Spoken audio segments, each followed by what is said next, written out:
Es-tu pris avec des employés problématiques? Avant que je développe sur le sujet, j'ai envie de te poser juste une seule question.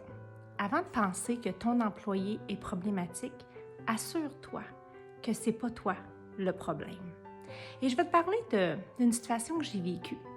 J'ai travaillé longtemps dans le réseau de la santé, vous savez, comme dirigeante. J'ai été embauchée dans un endroit, j'étais super contente, un beau poste, j'étais vraiment contente d'être là. On m'a choisie, j'ai passé l'entrevue, j'ai été choisie pour mes compétences, pour mon expérience.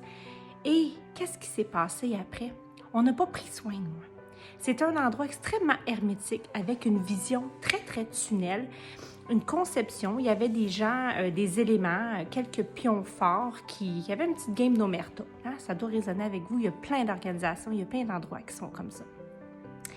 Et rapidement, sans que j'aie rien fait, puis qu'on ne m'ait pas l'opportunité de rien faire, on m'a mis une étiquette. Et l'étiquette que peut-être que je n'étais pas à la hauteur ou que j'étais pas assez importante pour être impliquée. Et moi, j'ai cru ça. Et je suis tombée là-dedans. Et croyez-moi, j'ai été extrêmement malheureuse pendant très, très, très longtemps. Où est-ce que je vais aller avec ça? Un jour, cette patronne-là que j'avais me dit que je n'étais pas une personne créative. Et moi, j'ai cru ça. Et saviez-vous que j'ai cru ça pendant plusieurs années? Et le jour au lendemain, quand il y a eu des réorganisations, comme dans toute grande réorganisation, il y a des têtes qui sautent, il y a des gens qui partent à la retraite. Et ces gens-là, avec leur façon de penser, avec leurs croyances de l'époque, ont quitté. Et j'ai eu un nouveau patron, une nouvelle patronne, qui était complètement différente, qui avait un tout autre regard et qui s'est donné la peine de me regarder et de voir en moi et de voir le potentiel qui était là, qu'on n'a jamais utilisé, qu'on n'a jamais exploité. Elle m'a confié un mandat incroyable. J'ai été en charge d'un projet clinique immense. Donc, la réorganisation, la rénovation d'une salle d'urgence et le déménagement. C'est énorme. Là. Et j'ai piloté ça de main de maître et je me suis accomplie, je me suis découvert au travers de ça. Et quand j'ai commencé à être entrepreneur, j'étais toujours restée avec mon idée parce que quelqu'un a mis ça dans mon esprit que je n'étais pas créative. Alors là, je décide que je deviens entrepreneur et ça fait appel à notre créativité d'entrepreneur.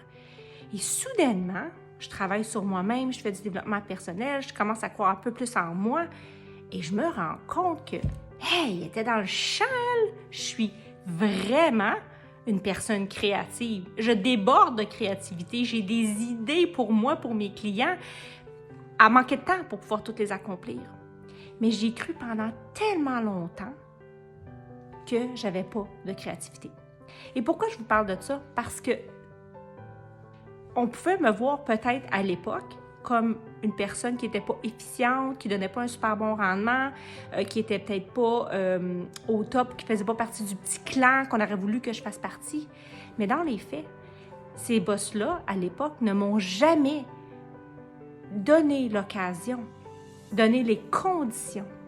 Donc, est-ce que j'étais vraiment, peut-être à leurs yeux, j'aurais pu être perçue comme une personne qui était problématique. Mais non, j'ai été tassée, j'ai été effacée, on ne m'a pas donné la chance. Et dès que j'ai changé de patron, tout a changé. Alors, avant de dire que tu as un employé problématique, que tu as un employé qui ne fait pas le travail, retourne la lunette sur toi et pose-toi la question. Est-ce que j'exerce bien mon leadership? Est-ce que j'encadre bien mon équipe? Est-ce que je mets tout en mon pouvoir pour les soutenir puis faire confiance en leurs capacités parce que tu les as choisis, là, sont là?